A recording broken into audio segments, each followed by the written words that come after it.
呢個就係奧雲峰479尺嘅嗰個客飯廳。咁其實大家見到咧四四方方嘅，標準實用㗎啦，梳化、電視、飯台。咁其實咧大門口入到嚟咧，其實有一個門關位。咁門關位咧，首先呢度咧就係一個梗廚啦，明火嘅設計。咁啊收樓原裝嘅配置啦，但係當然有使用過嘅痕跡㗎啦。咁呢邊仲有一個櫃台嘅。咁其實廚房就完全夠用嘅，同埋連接住一個咧18尺嘅一個16尺嘅工作平台。咁望翻咧都係東北獅子山景嘅。咁呢個廚房啦，咁當然部分電器咧就換過嘅。咁廚房再過入嚟咧就係大門，一入到嚟咧就洗手間，名廁嘅設計。咁啊廁所咧其實都見到係寬敞嘅，原裝嘅收樓標準啦，浴缸啊呢啲配置都係一樣㗎啦。咁當然啦，就其實都尚算企理嘅，咁但係都有使用過嘅痕跡啦。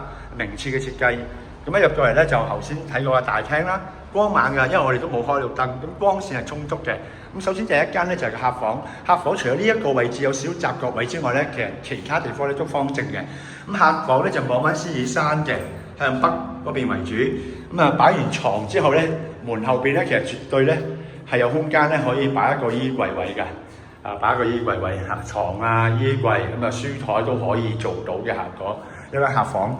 咁跟住咧就行翻出嚟咧，客廳連接18尺嘅露台。咁啊，跟住咧我哋睇主人房先。主人房廳房係同向㗎啦。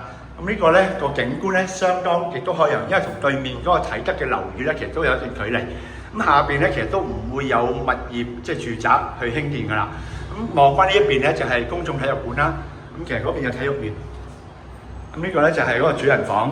咁主人房再行翻出嚟咧，廳啦。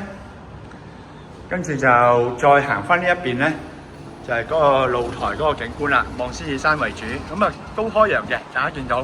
咁望到體育園嘅，咁體育園有時咧會放煙花嘅，同埋啲燈光 show 啊都會望到嘅。景觀嚟講咧尚算開揚嘅呢個燈。